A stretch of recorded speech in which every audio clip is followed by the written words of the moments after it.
ನಿಮ್ಮ ಕೈಲಿ ಸಹಾಯ ಮಾಡೋಕ್ಕಾಗಲ್ಲ ಅಂದ್ರೆ ಅಟ್ಲೀಸ್ಟ್ ಸಹಾಯ ಮಾಡೋಂಥವ್ರು ಸಹಾಯ ಮಾಡ್ತಾರೆ. ಈಗ ಕೆಲವ್ರಿಗೆ ಎಷ್ಟೆಷ್ಟೋ ದುಡ್ಡನ್ನ ಎಂತೆಂಥೋ ಮೋಜು ಮಸ್ತಿಗೆಲ್ಲ ಖರ್ಚು ಮಾಡ್ತಾರೆ.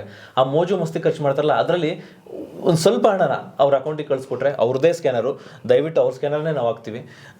ಆನಂದ್ಜಿ, ಬಟ್ ನಮಗಿಷ್ಟೇ, ನಮಗೆ ನಿಮ್ಗೆ ಏನೋ ಅಟ್ಲೀಸ್ಟು 4 ಜನಕ್ಕೆ ಗೊತ್ತಾದರೆ ನಿಮ್ಮ ಪರಿಸ್ಥಿತಿ. ಯಾಕೆ ನೀವು ಇವ್ರು ಹೇಳಿದ್ರು ಆ್ಯಕ್ಚುಲಿ, ಇವರು ಇದೆಲ್ಲ ದಯವಿಟ್ಟು ಈ ಪ್ರಚಾರನೇ ಬೇಡ ನನಗೆ ಗೊತ್ತು ಸರ್. 6 ತಿಂಗಳ ಕೆಳಗಡೆ ಕೇಳಿದೆ, ಅವತ್ತು ನನಗೆ ಗೊತ್ತಿಲ್ಲ, ನಾರ್ಮಲ್ ಆಗಿದ್ದಾರೆ ಅಂತ ತಿಳ್ಕೊಂಡಿದ್ದೆ.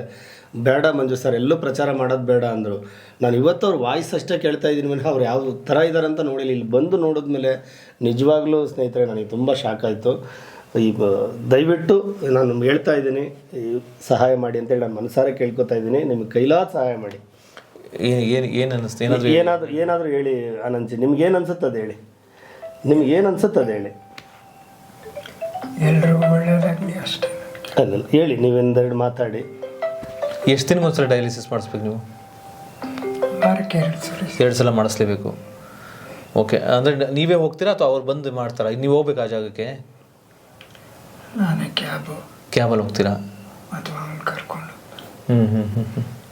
ನಿಮಗೆ ಈಗ ನಿಮ್ಮ ಮಿಸಸ್ ವೈಫ್ ಇದ್ರಾ ನಿಮಗೆ? ಅಂದರೆ ಹೆಂಡ್ತಿ ಬಿಟ್ಟು ಇದ್ರು. ಓಕೆ, ಇವಾಗಿಲ್ಲ ನಿಮ್ಮ ಜೊತೆ? ಅವರಿಲ್ವಾ ಇವಾಗ? ಇಲ್ಲ ಸರ್. ತಾಯಿ ಒಬ್ಬರಿದ್ದಾರೆ? ನಮ್ಮ ತಾಯಿ ಕೆಲ್ಸಕ್ಕೆ ಹೋಗ್ತಾರೆ. ಓಕೆ, ಅದೇ ಬೇಜಾರು ನನಗೆ. ನಾನಿದ್ದು ನಮ್ಮ ತಾಯಿನ ಕೆಲ್ಸಕ್ಕೆ ಕಳಿಸ್ಬೇಕಲ್ಲ ಅಂತ ನೀವು? ನಾನಿಲ್ಲ ಅಂದರೆ ಪರವಾಗಿಲ್ಲ, ಬಟ್ ನಾನಿದ್ದು ಅದು ಆದಾಯ ಇಲ್ಲ. ನಾನಿದ್ದಿದ್ರೆ ಏನೋ ಒಂದು ಮನೆ ಬಾಡಿಗೆ ಏನೋ ಒಂದು ಮಾಡ್ಕೋತಿದ್ದೆ. ಅವ್ರು ಕೊಟ್ಟರೆ ಖುಷಿ ಪಡೋರು. ನೀವು ಮೇಯ್ನು ಆ್ಯಕ್ಟಿಂಗೇ ನಿಮ್ಮ ವೃತ್ತಿಯಾಗಿತ್ತಾ? ಏನಾಗಿತ್ತು? ಇವೆಂಟ್ ಮಾಡ್ತಾಯಿದ್ರು. ಈವೆಂಟ್ಸ್ ಮಾಡ್ತಿದ್ದೆ. ಸಿನಿಮಾ ಮೇಲೆ ಸಿನಿಮಾ ಸಿಗ್ತಿತ್ತು, ಮಾರಕಾಸ್ತ್ರ. ಓಕೆ, ಆಮೇಲೆ ಮಿಂಚಿನ ಮದುವೆ, ಛಾಯ, ತುಂಬ ಅಪ್ಕಮಿಂಗ್ ಪ್ರಾಜೆಕ್ಟ್ಸ್ ಇತ್ತು. ಜೇಮ್ಸಲ್ಲಿ ಎಷ್ಟು ಮಾಡಿದ್ರಿ ಸರ್? ನಾನು ಆಮೇಲೆ ಇನ್ನೊಬ್ಬರು, ಇಬ್ಬರು ಸೇರಿಕೊಂಡು ಮಾಡಿದ್ವಿ ಜೇಮ್ಸಲ್ಲಿ. ಅಂದರೆ ಡೂಪ್ ಹಾಕಿದ್ರಲ್ವಾ ನಿಮಗೆ? ಈ ಹಾಸ್ಪಿಟಲ್ ಸೀನು ಮಾಡ್ಕೊಂಡಿರೋದು, ಓಕೆ, ಆ ಮಗುನ ಎತ್ಕೊಂಡಿರೋದು, ಅದೆಲ್ಲ ನಾನೇ. ಗೊತ್ತೇ ಆಗಲ್ಲ ನಿಮಗೆ, ಬಟ್ ಅವ್ರು ಹಾಕಿದಂಥ ಆ ಕಾಸ್ಟ್ಯೂಮ್ಸು ನಾನು ಹಾಕ್ಕೊಂಡಿದ್ದೆ. ಅದು ಲಕ್. ಅಪ್ಪು ಸರ್ ಹಾಕೊಂಡ್ರ ಬ್ಲೇಸರ್ ಇದೆಯಲ್ಲ, ಅದನ್ನೆಲ್ಲ ಹಾಕೊಂಡಿದ್ರು.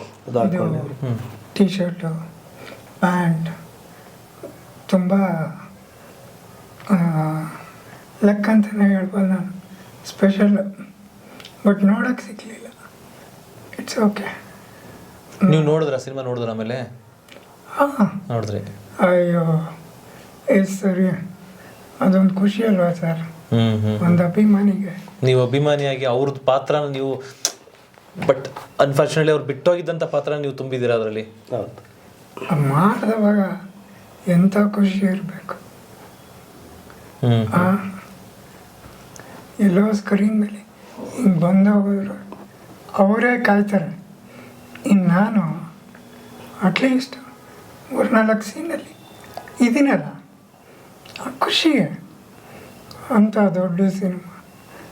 ಅದರಲ್ಲೂ ನಾನು ಇಷ್ಟಪಡೋ ಹೀರೋ. ಆ ಕ್ಷಣದಲ್ಲಿ ನಿಮ್ಮನ್ನೇ ಅಪ್ಪು ಅಂದ್ಕೊಂಡಿರ್ತಾರೆ ಅಭಿಮಾನಿಗಳು, ಅಂದರೆ ವೀಕ್ಷಕರು. ಅಂದರೆ ಅಲ್ಲಿ ಸ್ವಲ್ಪ ಎಡಿಟಿಂಗು ಇರುತ್ತೆ, ಆ ಥರನೇ ಮಾಡಿರ್ತಾರೆ. ಗೊತ್ತಾಗೋದೇ ಇಲ್ಲ ಅದು ಇವರು. ಗೊತ್ತೇ ಆಗಲ್ಲ. ಬೇಕಾದ್ರೆ ನಾನು ಮಾರಕಾಸ್ತ್ರ ಸಾಂಗ್ಸು ಇವೆಲ್ಲ ನೋಡಿ ಗೊತ್ತಾಗಲ್ಲ. ಡ್ಯಾನ್ಸ್ ಎಲ್ಲ ಅದ್ಭುತವಾಗಿ ಮಾಡ್ತಿದ್ರು ಅಂತ ಹೇಳಿದ್ರಿ. ಅದ್ಭುತ ಸರ್. ಅಪ್ಪು ಸರ್ದು ಪ್ರಾಕ್ಟೀಸ್ ಮಾಡಿ ಅವ್ರ ಥರನೇ ಮಾಡೋಕ್ಕೆ ಆದಷ್ಟು ಟ್ರೈ ಮಾಡ್ತಾ ಇದ್ರು. ಇನ್ಸ್ಟಾದಲ್ಲಿ ಆ ಫಿನಿಶಿಂಗ್ ಆಗಲಿ, ಆ ರೊಟೇಟ್ ಆಗೋದು ಎಲ್ಲ ಅವ್ರ ಥರನೇ ಆಮೇಲೆ ನಾನು ಒಂದು TVS ಆ್ಯಡ್ ಕೊಡಿಸಿದ್ದೆ. ಹಾಂ ಹಾಂ ಇನ್ಸ್ಟಾದಲ್ಲಿದೆ ಓಕೆ ಅವ್ರು ಮಾಡ್ತಿದ್ದಂಥ ಫ್ಲೋರ್ ಮೂಮೆಂಟ್ಸು ವಾವ್ ಎಲ್ಲ ನಾನು ಈ ನಾಗರಬಾವಿ ಹಾಂ ಹಾಂ ಹಾಂ ಪ್ರಾಕ್ಟೀಸ್ ಮಾಡ್ತಾಯಿದ್ದೆ. ರಾಹುಲ್ ಸರ್ ಅಂತ ಡೈಲಿ ಬೆಳಗ್ಗೆ ಹೊತ್ತು ಸರ್ ಮಾಡಿದ್ದೀನಿ, ನನಗೆ ತೋರಿಸ್ಕೋಬೇಕು ಅಂತಿಲ್ಲ. ಓಕೆ ದೊಡ್ಡವ್ರೆ ನಾನು ಅವರ ಸಾಕು, ಇನ್ನೇನು ಬೇಡ ನನಗೆ. ಚಿಕ್ಕದಾಗಿ ದುಡ್ಕೊತಾ ಇದ್ದೀವಿ ಸಾಕು, ಇನ್ನೇನು ಬೇಕಾಗಿಲ್ಲ. ಬಟ್ ಇದೊಂದು ಬಂದಿದೆ, ಗೆಲ್ಲಬೇಕು ನೋಡೋಣ. ಖಂಡಿತ. ಯಾಕೆಂದರೆ ಇವಾಗ ಎಷ್ಟೋ ಜನರ ಆಶೀರ್ವಾದ ಸಿಗುತ್ತೆ, ಯಾಕೆಂದರೆ ಎಷ್ಟೋ ತಾಯಂದಿರ ಆಶೀರ್ವಾದ ಸಿಗುತ್ತೆ. ಈಗ ನಿಮ್ಮನ್ನು ನೋಡಿದ್ರೆ ಅಯ್ಯೋ ಪಾಪ ಇವರಿಗೆ ಒಳ್ಳೇದಾಗಲಪ್ಪ ಅಂತ ಎಲ್ಲರೂ ಹಾರೈಸ್ತಾರೆ. ಸೊ ಅಟ್ಲೀಸ್ಟ್ ಆ ಆರೈಕೆಯಿಂದ ನಿಮ್ಗೆ ಖಂಡಿತ ಒಳ್ಳೇದಾಗುತ್ತೆ. ಅದ್ರ ಜೊತೆಗೆ ನೀವೊಂದು ಅವಾಗಲೇ ಹೇಳ್ತಾ ಇದ್ರಿ, ದಯವಿಟ್ಟು ಈ ಶತ್ರುಗೂ ಈ ಕಾಯಿಲೆ ಬರೋದು ಬೇಡ ಅಂತ ಹೇಳ್ತಿದ್ರಿ. ಸೊ ಏನಾದರೂ ಈ ಕಾಯಿಲೆ ಬಗ್ಗೆ ನಿಮ್ಗೆ ಏನಾದರೂ ತಿಳುವಳಿಕೆ ಬಂದಿದ್ರೆ ಒಂದು 4 ಜನ ಎಚ್ಚರಿಕೆ ವಹಿಸೋ ಥರದ್ದು ಏನಾದರೂ ಇದ್ರೆ ಹೇಳ್ಬೋದಾ? ಏನಿಲ್ಲ, ಚೆನ್ನಾಗಿ ನೀರು ಕುಡೀರಿ, ಒಳ್ಳೆ ಆಹಾರ ತಿನ್ನಿ, BP ಬಗ್ಗೆ ಕಂಟ್ರೋಲ್ ಇರಲಿ, ನೆಗ್ಲೆಕ್ಟ್ ಮಾಡಬಾರ್ದು, ನೆಗ್ಲೆಕ್ಟ್ ಮಾಡಬೇಡಿ ದಯವಿಟ್ಟು. ಇದು ಬರೋದು ಗೊತ್ತೇ ಆಗಲ್ಲ,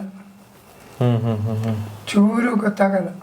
ನಿಮ್ಗೇನು ಸೂಕ್ಷ್ಮತೆ ಇರಲಿಲ್ವಾ? ಅಂದರೆ ಈ ಥರ ಕಿಡ್ನಿ ಫೇಲ್ ಆಗಿದೆ ಡೈರೆಕ್ಟ್ ಒಂದೇ ಸರಿ ಸೊ ಹೆಂಗೆ ಗೊತ್ತಾಯ್ತು ನಿಮ್ಗೆ? ಮಲಗಿಸ್ಬಿಡುತ್ತೆ.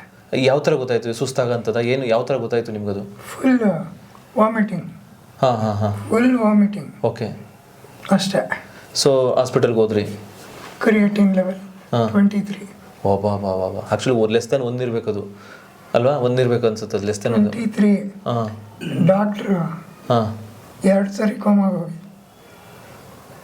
2 ಸರಿ ಉಳಿದೀಯ, ನೀನು ಹೋಗಯ್ಯ ಉಳಿತೀಯ, ಏನಾಗಲ್ಲ ಹಂಗಂದ್ರು. ಆ ಧೈರ್ಯದ ಮೇಲೆ ನಾನೇ ಮಾಡಿದೆ.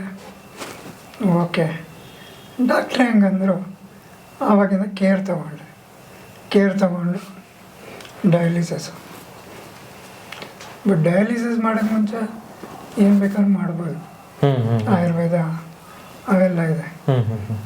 ಟ್ರೈ ಮಾಡಿದ್ರ ಅದು ಆಯುರ್ವೇದದ್ದು ಏನಾದರೂ? ಮಾಡ್ತಾ ಇದ್ದೀನಿ ಸರ್. ಮಾಡ್ತಾ ಇದ್ದೀರಾ? ಅದನ್ನು ಖರ್ಚೆ ತಿಂಗಳಿಗೆ 8,000. ತಿಂಗಳಿಗೆ 8,000 ಬೇಕು ಅದಕ್ಕೆ. ಬಟ್ ಇವಾಗ ಎಷ್ಟಿದೆ ಕ್ರಿಯೇಟಿನ್ ಲೆವೆಲ್ಲು? 6 ಇದೆ. 6 ಇದೆ. 22ರಿಂದ 6ಕ್ಕೆ ಬಂದಿದೆ. 3ಕ್ಕೆ ಬಂದಿತ್ತು. ಓಕೆ, ಮತ್ತೆ ಸ್ವಲ್ಪ ಜಾಸ್ತಿ ಆಗಿದೆ. ಇಲ್ಲಿ ಏನಂದರೆ ಸ್ವಲ್ಪ ಊಟ ಅಮ್ಮ ಏನು ಮಾಡ್ತಾರೋ ಅದನ್ನೇ ಬೇಕು. ಪಥ್ಯ ತುಂಬ ಇಂಪಾರ್ಟೆಂಟ್ ಅನ್ಸುತ್ತೆ ಇದಕ್ಕೆ. ಬೇಕಂದ್ರೆ ಉಪ್ಪೆಲ್ಲ ತಿನ್ನಂಗಿಲ್ಲ, ಏನೋ ಇರುತ್ತೆ, ಕೆಲವೊಂದು ಪಥ್ಯ ಇದೆ. ಇರೋದನ್ನು ತಿಂತೀವಲ್ವಾ, ಕೆಲವೊಂದು ಸರಿ ಜಾಸ್ತಿ ಆಗ್ಬಿಡುತ್ತೆ. ಏನು ಮಾಡೋಕ್ಕಾಗಲ್ಲ. ನಮ್ಮ ಹತ್ರ ದುಡ್ಡು ಇದ್ದಿದ್ರೆ ನಾವು ಆಯ್ಕೆ ಮಾಡ್ಕೋಬೋದು ಊಟ. ಹಂಗಾಗಿ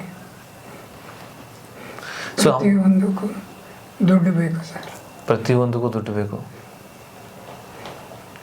ಈಗೇನು ಬಾಡಿಗೆ ಮನೆ ಅಲ್ಲ ನಿಮ್ಮದು? ಬಾಡಿಗೆ ಮನೆ ಸರ್, 8,000 ರೂಪಾಯಿ. 8,000. ಈಗೆಲ್ಲ ಅಮ್ಮನೇ ನೋಡ್ಕೊಡೋದು ಅದು? ಹಾಂ, ಬಾಡಿಗೆ ಎಲ್ಲ ಅಮ್ಮ ನೋಡ್ಕೊಡೋದು. ಅವರೇ ಈ ತಮ್ಮ ಬ್ರದರ್ಸು ಯಾರು ಇರಲಿಲ್ಲ ನಿಮಗೆ? ಯಾರು ಇಲ್ಲ ಸರ್. ಅಲ್ಲ ಇದ್ರಾ ಅಂತ? ಒಬ್ಬನೇ. ಹಾಂ, ನಮ್ಮ ಅಣ್ಣ ಇದ್ದ, ಓಕೆ. ತಿರುಗೂಟ. ಸೊ ತಂಗಿ ಅಕ್ಕ ಒಬ್ಬನೇ ಮಗ? ಒಬ್ಬ ಮಗ ಇದ್ರು. ಈಗ ಸದ್ಯಕ್ಕೆ ನೀವು ಒಬ್ಬರೇ ಇರೋದು. ಅಂದ್ರೆ ಈಗ ನಿಮ್ಮ ಹೆಂಡತಿ ನೋಡ್ಕೋಬೇಕಾಗಿತ್ತು. ಮಕ್ಕಳಿದ್ರಾ? ಮಕ್ಕಳಿದ್ರು ಸರ್. ಚಿಕ್ಕವರ? ಅವ್ರ ಜೊತೆ ಇದ್ದಾರೆ. ಅದು ಚಿಕ್ಕವರಲ್ಲ ಸರ್? ನಿಮ್ಗೆ ಈ ಪರಿಸ್ಥಿತಿ ಯಾವಾಗ, ಎಷ್ಟು 6 ತಿಂಗಳಾಯ್ತಾ ಸರ್? 1 ವರ್ಷ ಆಯಿತು. ಅಂದ್ರೆ ಈ ಥರ ಸಣ್ಣ ಆಗಿದ್ದು ಯಾವಾಗ ನೀವು? ಅಂದರೆ ಮೊದಲು ಈಗ BP ಬಂದ ತಕ್ಷಣ ನಿಮಗೆ ಕಿಡ್ನಿ